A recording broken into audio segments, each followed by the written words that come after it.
Sanya 175 күп қызыл түсті мотоциклдің таныстырымын жасайтын боламыз. Бұл мотоцикл Қазақстан нарығына келуіне 2 жыл.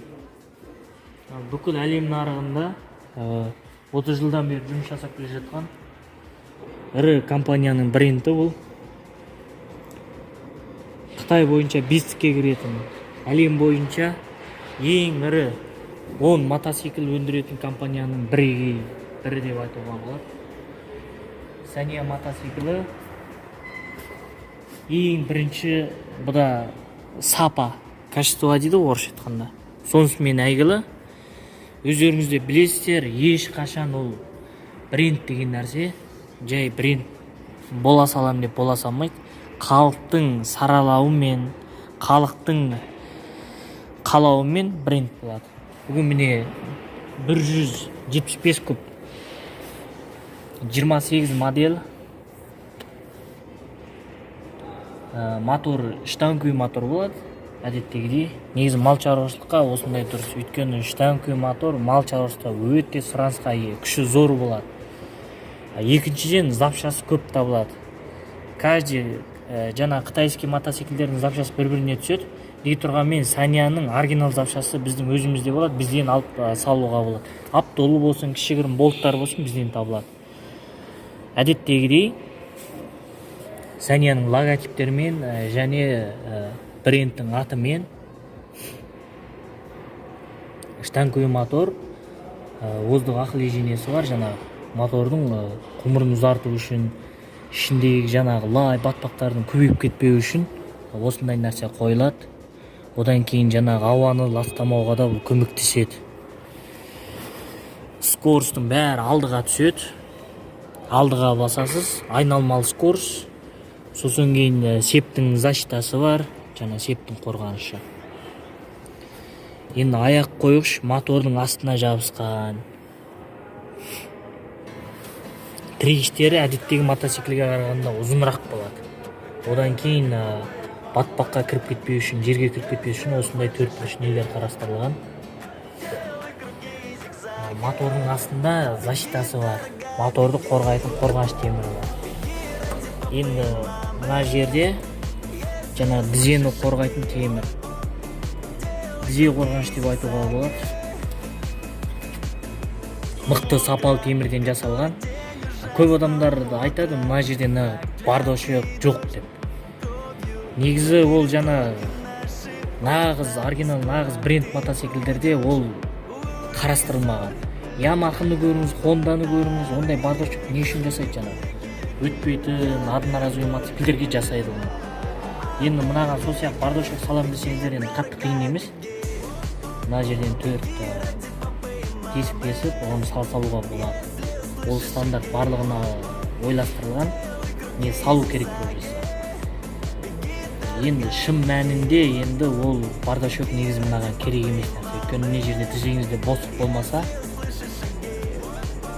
ол көп жағдайда адамды оңай жығылып қалуға, жаңа оңай оқыс болуға әкеп тірейтін дүние. Негізі өзіңіздің амандығыңыз үшін бардошек салмай-ақ қойған дұрыс. Мына жерде босық болмаса, мысалы тізеңіз қысылады, дұрыс отырып алмаған соң жығылу деген жағдай көп болады. Алдыңғы тормоз барабан тормоз. Доңғалақ 325-те 18, дискі 18, титанковый дискі, 3 жұлдыз, бірақ қалыңырақ болады мыналар, қалың. Одан бұл Sanya өз өндіріп отқан соң, мынаның бәрі мықты металдан. Крылос темір, балшыққағар темір, енді шырақтары диод. Алдыңғы үлкен парда диод, не осылай жанады. Үстіге астыға. Сосын кейін айнала шетіне жағуға болады. Шетінде осындай доңғалақ несі бар. Шырағы өзгеше, шырағы басқа мотоциклдерде жоқ бұл. Басқа мотоциклдер сала алмайды. Өйткені Sanya компаниясы өзі тапкырлап өзү жасап чыккан патенттик кылып өздөрүнө тиешелүү. Башка мотоциклдерде жок. Эми осундай тауып алып берсеңиздер көрүүгө болот. Мыналардын баары диод, эми мындай диоддорду кой сала алат, мына кой башка мотоциклдерде бар. Бирок дәл осуга окшойтун тагы көп кездеше бермейт. Мына жерде защитасы бар, жана хром темирлер менен.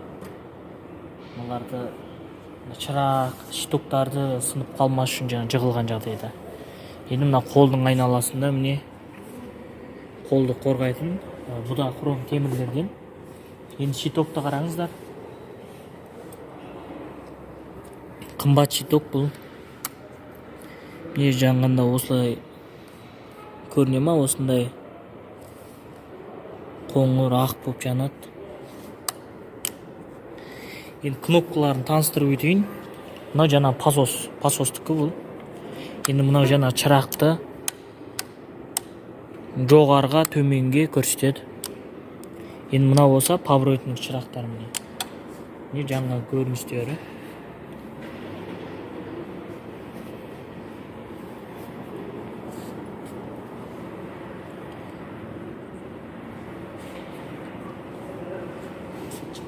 Ошо чыракты жаккан кезде ак неде жанат.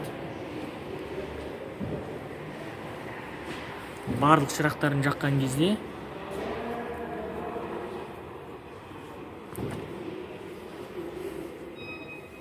арткы тормоздун чырагы да жанат. Барлыгы диодпен. Айналары пластмастан, бирок эми пластмасты аямаган көп мотоциклдерде бунун өзүн аяйды го. Мынанын ортасы темир, сырты пластмасс. Бул жана мына жагынан караганда сәнди көрүнүү үчүн, одан кийин бул жана жерге кыйсайып калат көбүнесе бул башка мотоциклдерде. Бунда ондай жок. Мыкты орналаштырган. Сосын мына жерде тап басып кетпеш үчүн мына сыяктуу нелер карастырылган, резинка. Но негизи төмен карап турат, биз салган кезде жогору карап тастаганбыз.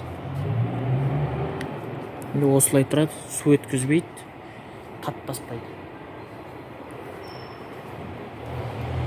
Багажниктери менен басабыз. Эми мына жагында жана багажниктери бар. Багажниктери бир жагы 15 кг, 20 кг дейин көтөрө алат. Хром темирлерден, мыкты темир. Эми мына жерде менен поржиналар, 2 поржина бул. Казакча мына жумсарды таякчасы деп айтууга болот, жана жумсар жүрүү үчүн. Эми амортизатор дейт орусча. Шаман келишинче казакчалап атырмыз.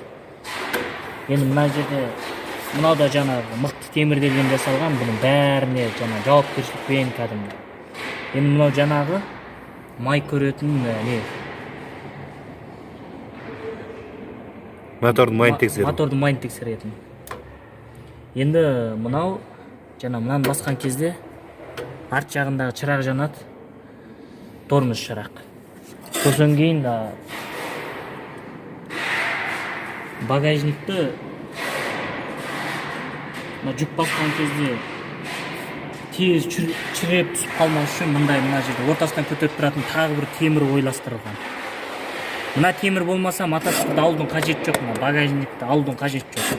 Өйткені мына темір жоқ болса сіздің 15 кг, 20 кг затты көтере алмайды, жаңа тартуға болмайды. Сосын мына арт жағында тағы мындай защита бар. Бұл жана артқа шегінгенде мына жақты сындырып кетпес үшін, мыналар сындырмас үшін. Одан кейін мынау жоқ жағдайда мыналар көп шіріп түсіп қалады мына жерде.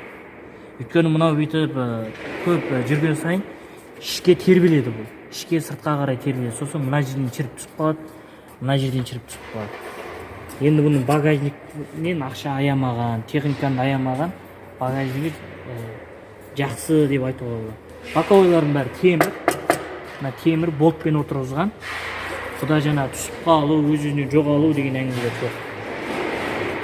Жалпы Сания мотоциклдері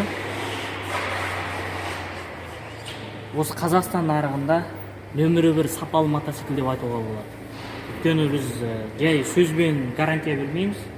Печаты басылған, кәдімгі завод жақ тексеріп өткізген бірақ емес мотоциклдерді сатамыз. Ал Қазақстанға келіп жатқан кейбір одноразовый мотоциклдер көбінесе брак жагат. Өйткені оны о жақта тексермейді, және одан көп пайда табу үшін өте арзан мотоциклдер береді. Ал біздің Сания мотоциклдердің ұқсамайтын жері болса, Қытайда бір рет тексереді. Одан кейін біз сатқан кезде де бұны тексеріп жібереміз. Мотордан брак шығу деген әңгіме жоқ бізде. Егер Сания мотоцикл қызықтырса, 234 кезет сайтына кірсеңіздер болады, сол жерде видео, фотоларын көруге болады. Одан кейін осы видеоның астында да мен нөмірімді жазатын боламын, телефон нөмірі. Бұл жолғы таныстырымда біздің 175 куб мотоцикл. Енді Алла қаласа тағы да басқа түр түстерін таныстыратын боламыз. Келесі видеода кездескенше аман сау болыңыздар.